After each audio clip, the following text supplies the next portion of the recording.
What's up, you guys? Hey, thanks for watching these videos once again. I have such a good time doing them. Have such a good time talking to all you guys, especially when you leave the comments. That's really fun. This video is this is what all pre-med students need to know. If you're a high school or college student and you're trying to go into medical school, if you don't know this, you're gonna be wondering why the you're having such a hard time. I'm gonna tell you a little story because I love stories. So Tom Brady, all right, Super Bowl's coming up. Tom Brady's in the Super Bowl again. The motherfucker never loses, right? And what always happens? I mean, I'm gonna guess what's gonna happen this time. Like, it's gonna be a close game. It's gonna come down to the wire. The guy's gonna pull some fucking crazy shit out of his ass, and the Patriots are gonna win again. Like, that's my prediction, right? Even though I don't want them to win because they win all the time, and the Eagles never win. They're losers. This is actually a great analogy, both teams. Tom Brady, basically, he's trained his brain to win. It's stupid, the shit he does and gets his team to do in the last like 2 minutes of these games. It's like unbelievable. But what's interesting is if you just paid attention to what I said he trained his brain to do that. Now, what's interesting, and I think that this will come out more as we have more research, this is what we do. Even though like we think of our brains as like ourselves, our brains work in a really strange way.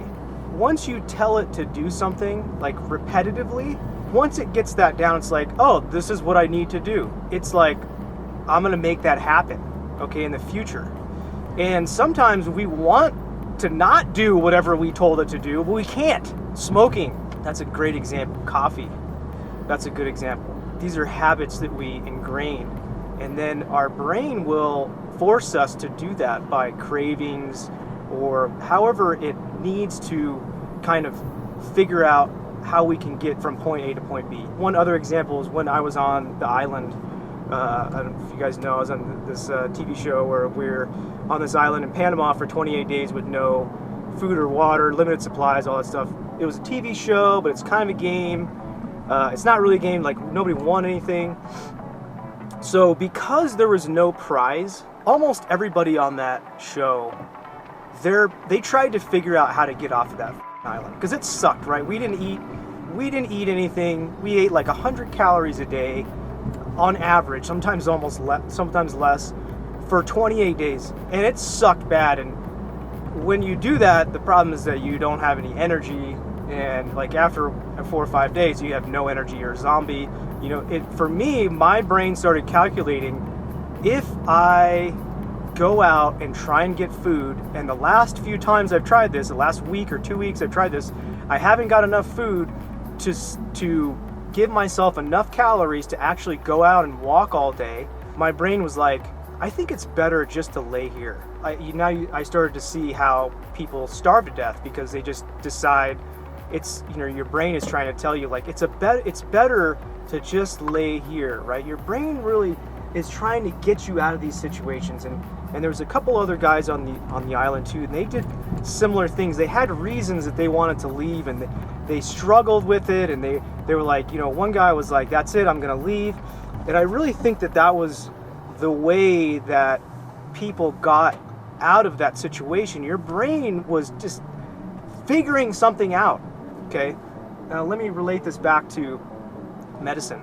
If you practice all the time of studying late at night and cramming for a test, and you're like, oh, well, I'm really smart, but I just cram for tests, so I get C's and stuff like that. That's how your brain learns that you're supposed to do things, right? Does that make sense? It's really interesting. I almost would say it doesn't matter what your IQ is, or if you're smart, or if you're stupid. You know, some people get this label on themselves, or they think of themselves as stupid, but it's really how you're training your brain, really, like in your younger years. And I didn't realize this in high school. What's really important is that you train yourself the right way in high school and younger, or college. I mean, I waited a little bit late, and then I started to figure it out. I didn't know I was training myself, but I was studying every day. I mean, I got this tutor, and he was like, look, you need to do it every day. Just go home and read, blah, blah, blah. And so for the first time, I finally like decided to try that. And after a while, I was doing so good, I wanted to do it more, and then I just trained myself to do that all the time. And then after, like a year of that, then that's how my brain functioned. But you first have to train yourself, train your brain into wanting to do that stuff, and then forcing you to do it. You get to a point where you're like, oh, I don't want to do it, but you're thinking about it so much, right? Your brain is like stimulating you to go do whatever you need to do, whether it's read a chapter or, can do some homework or whatever it is. Like, you can't not do it because it's irritating you so much. That's the place you need to be in by the time you get to med school. And if you're not there by the time you get to med school, it's going to be so hard for you. Because med school is hard, and you have to study all the time, and you have to have something else. You can't just be like, oh, I'm going to read, such and such. You have to have something else like nagging you, going, inside, going, I have to go read this chapter right now. I have to do these test questions to practice. You have to be like almost paranoid. I wasn't paranoid, but I was scared. Like, every test I was like scared. I'm like, oh my God, I'm so scared that I'm gonna fail this test. I have to go do such and such. And I don't know if that was part of my brain, that I trained my brain to do that, and whatever it was, that's what stimulated me to study for 8 to 12 hours a day. I hope you kind of get what I'm saying here. It's a little bit weird. I don't think a lot of people talk about it, but I was just actually listening to like the radio, and they were talking about Tom Brady, and I was like, God, that guy just wins. I've been thinking about this whole like training your brain for a while, and I see it in a lot of different things. Like smoking is a big deal, like obesity. Those people, you're just training your brain to do certain things, which we kind of call habits, but you have to untrain it. You have to get those brain pathways on the right track.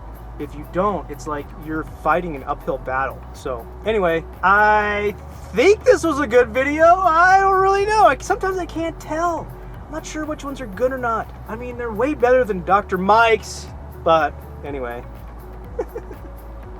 All right, hey you guys, thank you so much for watching these. I really appreciate it. It's awesome. I'm having such a good time. And one of these days, I'm gonna start making videos teaching you guys how to suture, because that's really fun. I love suturing and sewing and doing some surgical technique and talk about those things. So watch out for those.